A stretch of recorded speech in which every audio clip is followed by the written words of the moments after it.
there's enough in here that I think we have to kind of like make sure we're on the same page. So, what's colonialism? Do people know this? Are people familiar with? Yeah. Basically, where one group colony takes over another group's population and controls the area, like Arab colonialism. Well, in the context of this article, there's a specific form of colonialism, right? So it's not that general. Like, so when they use the term, often in academia, when they use the term colonialism, they mean a specific type of colonialism practiced by Europe. So, but no, but that is the definition of the word. So often. So other people, what are you aware of when it comes to colonialism? I'm going to just blanketly say this: colonialism is probably the most important historical event for understanding the modern world. I'm just going to throw that out there. Even though you don't learn about it a lot if you're in like high school or something, it's probably the most important. I think we don't really learn about it because it's not very flattering for people of European descent. So, so what is colonialism? What happens? What images do people have of the word? Well, in this context, it's European people settling into another country and establishing their own communities, and also trying to make the indigenous people more civilized or more like themselves is the mentality, I guess. Yeah, there's a lot of pieces there. So it is European expansion.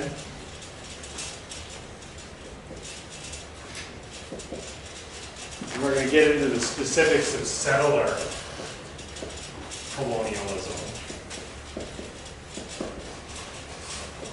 which is a specific type of colonialism, and it's the one that was practiced in Canada and North America. And then, you had the idea of, and you should never write this word in anything but scare quotes, civilizing. There's a certain irony to the use of the term. So this is a big part of the ideology of colonialism, which is kind of what you're picking up on. The idea of Europe. Europe is like, what essentially colonization is a good thing because Europe is developing the world, right? This is things like, has anybody ever heard of the Rudyard Kipling poem, The White Man's Burden? It's kind of a famous thing, right? Where he basically talks, it's like the burden of Europe to go and teach all these people the right ways of acting and being, right? And developing them and enlightening them, right? Under scientific enlightenment, right? Sort of language. So that's definitely a part of the ideology. What is it that Europe actually does in colonialism? So this will get us into like why I say it's ironic to call it civilizing. What do they do? Was Europe just nice and kind and wanted to go over to other countries to help people? Why did they go over there? Do you have something? I thought I saw you raise your hand. Oh no, but I mean they did it to get more land, I guess. I don't know. It's there's a battle of what countries have the most power or control around the world. Yeah. So taking over. Why do you take over land? This is why. So I said before that modern's a little different. So we can even phrase it this way: in the past, why do you think people took over land? Maybe to grow your kingdom, for the resources it produces. So colonialism, and most people within academia write about colonialism this way. It is a system of resource extraction. And the reason why, you had brought up Arab colonialism, right? And it's this period where, the North Africa and the Middle East took over parts of Europe. That's actually very different from what happens in colonialism proper, insofar as they took over those places, so essentially they could just extract money right? From basically in the form of taxes from the people who live there. Is that what happened with European colonialism? No, no. What did they do to the people who were there? Wasn't it kind of like about like free labor too? Because slavery had just ended in Britain, and so they gave more free labor to like expand our economy and continue like producing at the same level that they were with slavery and with free labor. Yeah, so part of what they do to the indigenous populations they take over is slavery, which actually is a type of resource extraction, if you will. It is treating people as a resource that you extract for free. So how do they get people to, I guess like, how do they get people to become resources for them? How do they take people's labor from them? Oh wait, we. Yeah, go ahead. I was going to say by forcibly inflicting their will. Yeah. Yeah. So this resource extraction isn't invited. It's not them going into some empty space. They talk about it that way, but in reality what they're doing is they're using military power to extract resources from places that people already live. So one type of colonialism that you have is you basically like take it over, but you keep the indigenous population there. You might use them as slaves. You might just use them as really poor workers, basically, impoverished workers, right, to extract resources. But there's another type of colonialism, and we live in a place that was colonized this way. And it's settler colonialism. So what did England do in the United States? Well, they tried to make the Native Americans more European. They tried to make them act and behave and look more European. I think we could go. So, what did they send over when they came to settle?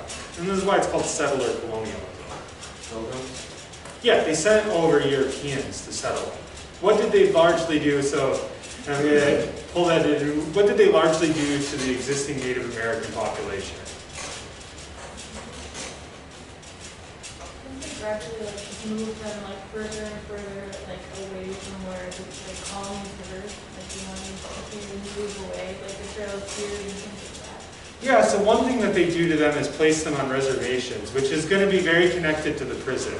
That's kind of one of the things we're winding up to. What else do they do to the indigenous population? They killed a lot of them and like stopped their bloodline basically. Like they would get like babies and like kill the babies and stop it there. Yeah.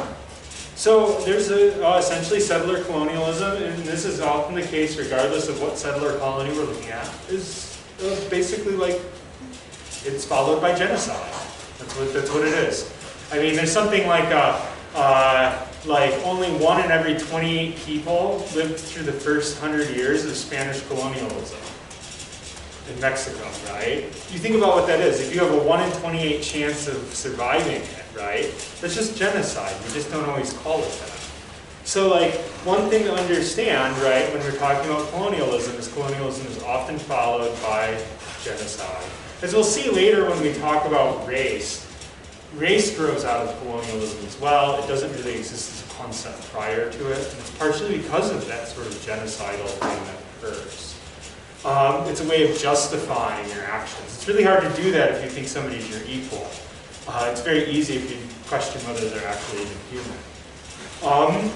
So quite literally, like, and I don't mean to put this, the United States as a government, or as a territory, is built on slavery and genocide, right? And actually, like, if you take things like the wealth of European nations and the wealth of the United States, it's largely from extracting resources by military force from other places. This isn't an extreme or crazy thing to say. This is, by and large, widely accepted amongst all academics. So, and regardless of whether you're talking about historians or anthropologists or sociologists, as a general rule, they accept that European wealth grows out of colonialism. The poverty of other countries grows out of colonialism, right? And Colonialism quite literally decreases the world's population. So why can I say that that's ironic to call that civilizing? What's the irony of that? Like, civilization is kind of built on like culture and like traditions and things like that. So they're literally taking away all of their culture and traditions and like basically who they are as humans and they're taking the opposite. Oh, so yeah, like the existing civilizations that are there, like we often don't think about it this way, but most of what was taken over was basically large states, countries, right? And that's including Native Americans. We don't think of them that way, but that's largely because of sort of the racist ideologies during the period. Why else would it be ironic to call it civilizing? They're like civilizing those that they were using like all sorts of methods and like one and that's not really a simple way to act. So I just gonna say like we would imply that their culture or whatever wasn't civilized before. Yeah. Well, yeah, and so all of that's part of the irony, right? Like, we destabilized the place and killed off its population, right? That's not civilizing. It's extremely brutal, right? So thinking about, like, this is the background, right? Then just as we talked about it today, and how I talked about it so far, how most people will talk about it, colonialism is treated as what? Something that happened when? 150 years ago. Yeah, that's sort of the starting point of our article, is one of the problems of how we talk about colonialism is we talk about it as something in the past, right? We frame it as something historic. So what the article's really looking at is the article's looking at how in settler colonies where you still have indigenous populations living, is colonization over? What did our article have us saying? Is colonization of Native Americans done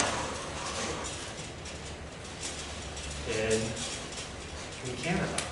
Those were authors. What do you think?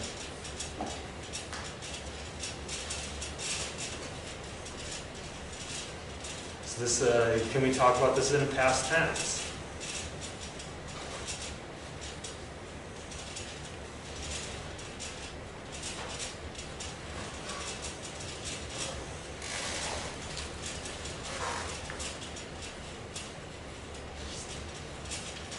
There's only two answers.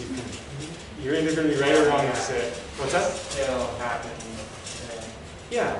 The point that, yeah, sorry, go ahead. Not just in different ways. Yeah. Like our author wants to be like colonization for people, for indigenous peoples where other people have settled is an ongoing process, not something of the past. So this is, it's specifically looking at Canada, but if you could very easily talk about the United States this way, you could very easily talk about Australia or South Africa much in the same way, right? That there is an existing colonial regime in some ways, right? And how do we see that? Okay, so did anybody, let's pick up from this. Page 71, there's this whole section about colonial logic. Right?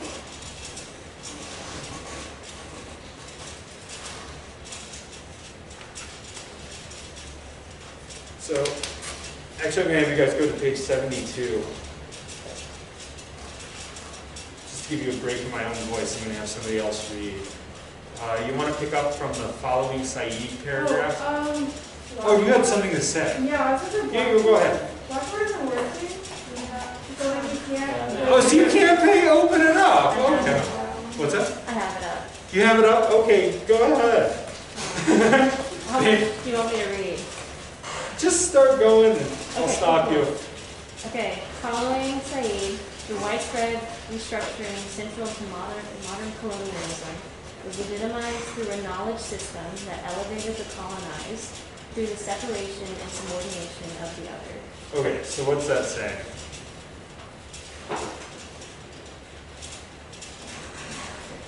Looking for a translation.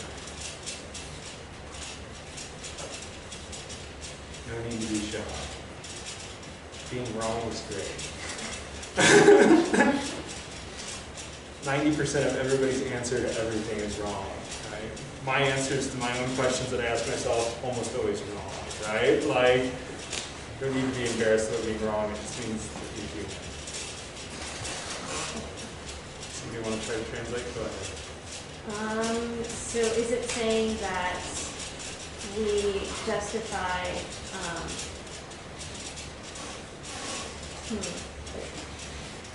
okay, so we justify colonializing people because we kind of separate them from ourselves, like we see them as almost a different species. Yeah, it's that we construct, and this is a term, right? The other, right? We treat them as an other. That means something very specific often in social science language. It kind of means that like other people in other places are an invention of whoever's dominant, right? So in this case, like white European settlers managed to treat the rest of the world as this other. How do they define them?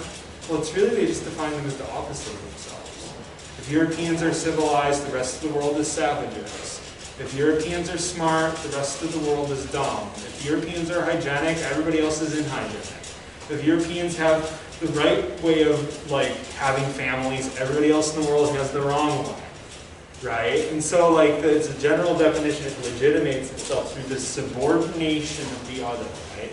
Taking the people in other places and making them inferior to themselves, often without actually having anything to do with what they actually do. That's what our author's saying. Okay, I'm going. Okay, institutions were developed for the specific purpose of separating populations. The old from the young, the sick from the healthy, the mad from the reasonable, the savage from the civil, and the criminal from the law-abiding. Okay, so what's being said there? It's hard to tell one of those. It's kind of just doing a separation. He's kind of separating people into different categories. What's doing? What's our object of our, or the subject of our sentence? So I think it actually might go back to what we were talking about with like the 4 different extremes. It's like if you isolate people, not just from white people, but from their elders and from like sick people in their community, if you separate their own community, it fosters a lot of isolation. Yeah. So essentially they set up institutions that separate people from one another, right? So like initially when they form hospitals, they form mental health facilities, they form prisons, right? These are all big ways in which they sort of, colonialism self-perpetuated, right? Breaking people apart.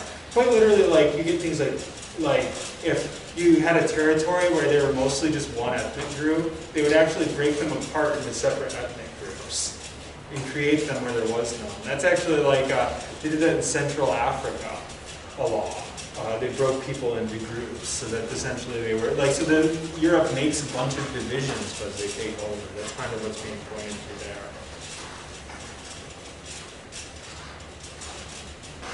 Okay, let's do one more. Keep on going if you don't mind. So we're getting these logics of colonialism, because it's going to be important for understanding how the prison fits in. Go ahead. Advanced through discourses of modern progress, colonial logics made invisible a construction of the colonized as inferior that subordinated their welfare to the colonizers. Cavani argues that through sociocultural hierarchies, the colonizer was naturalized and universalized as the national subject, a stable, conscious, unified, and reasonable figure, exemplary of the natural order of humanity. These epistemic orderings, central to modern colonial logics, are more obviously reflected in the practice of enslavement, genocide, assimilation, and segregation, but are also perpetuated through refugee citizen. Okay. I'm going to make you pause there. So basically, like, the point being is this, is that the logic of colonization is a logic of separating groups of people into different categories. How do you see that?